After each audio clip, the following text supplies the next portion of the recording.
Hi, and welcome to Frozen Spirits Drinking in Alaska. My name is Gary, and here's episode 1.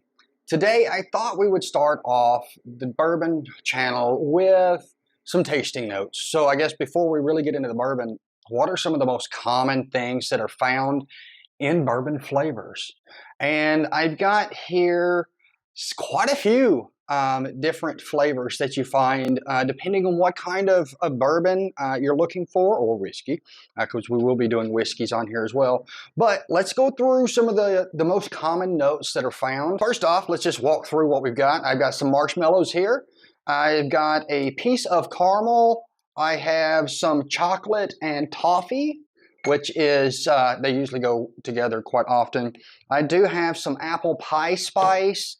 I have banana flavor because, well, banana flavoring smells more like the banana you smell in bourbon than if I had brought down a real banana. I don't know why, that's just the way it works. Like I said, apple pie spice. I do have ground clove, which is actually something that I just don't use a whole lot, so it's not a common smell for me. I do have the rum extract as well, because guess what? The rum extract smells more like the rum flavor that you would find in a bourbon than if I had brought down a shot of rum, which I did get asked about that when I was setting this up. They said, why don't you just bring down a shot of rum?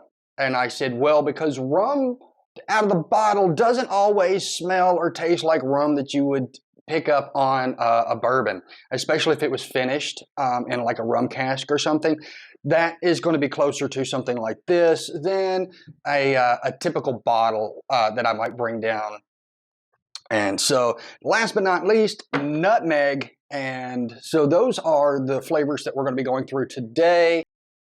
All right, so first up, marshmallows.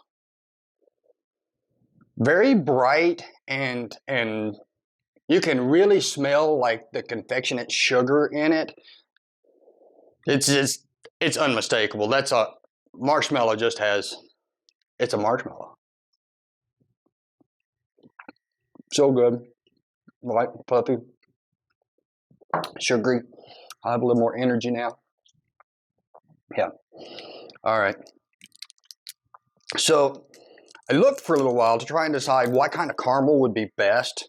And finally, I just decided on the good old-fashioned single-piece caramel, individually wrapped, that you find at your local grocery store.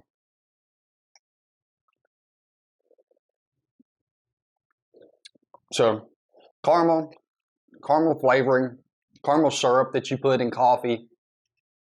It's all very, very similar.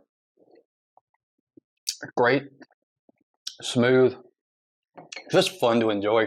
Caramel, let's go to the chocolate and toffee.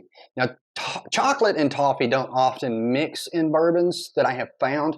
It's usually one or the other. They have a dark or kind of a deep chocolate, and toffee would be really, really light, or you'll find the toffee and without the chocolate, but this is pretty close.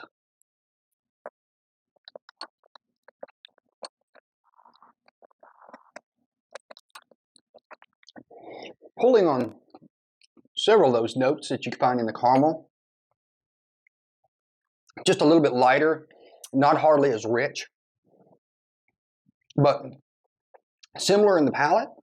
Those two can be pretty easily confused sometimes if you're not really paying attention.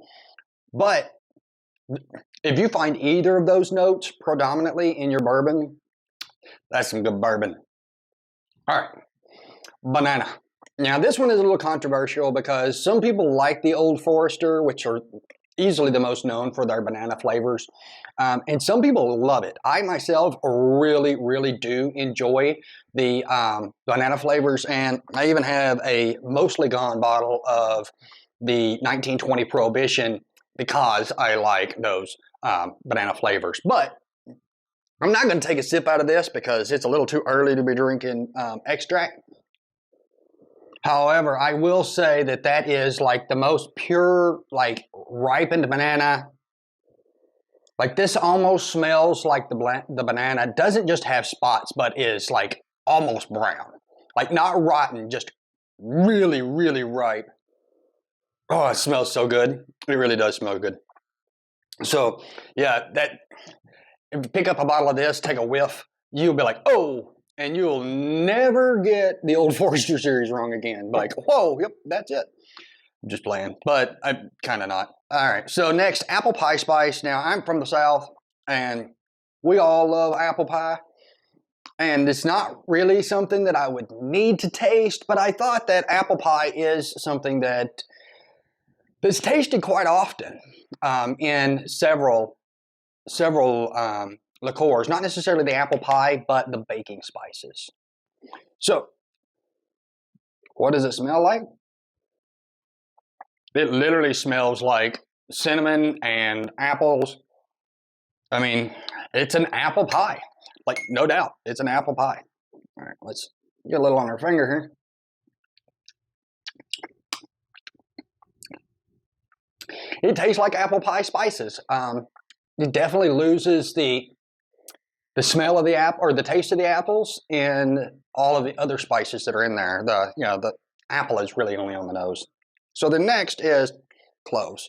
Probably one of the strongest smelling things I've got out here.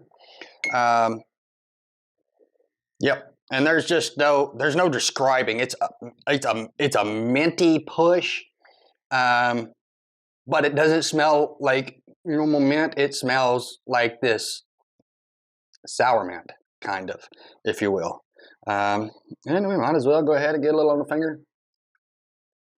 And it tastes identical to the way it smells. Just FYI, if you had any questions, not something I'd recommend you just go licking a plate for.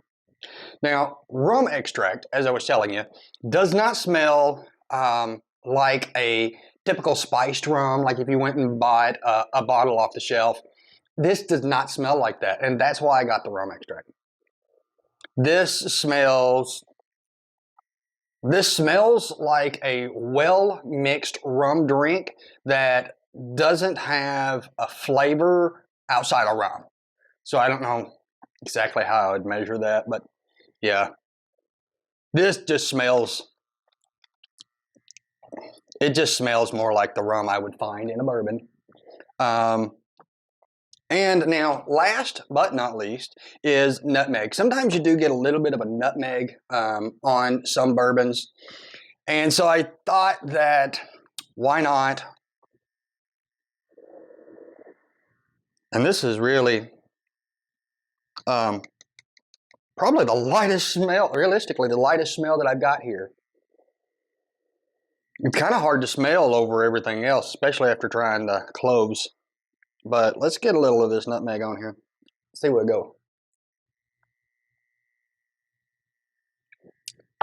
That's definitely nutmeg. Yeah. And now I have pushed myself through 3 of those so that you don't have to. So that is our ingredient list for the day. What I thought were some of the most prominent flavors found in bourbon. And then the other thing was, I thought that, you all probably didn't want to put these spices in your mouth, and so I thought I'd do it for you. And again, please do like, share, and subscribe. And don't forget to let me know what you thought about the choices that I made and whether or not you have ever done something like this with any of your friends to see if they could pick up some of the flavors, especially for people who are new. All right. Well, this is Gary, and I'm out of here. We'll see you on the next one.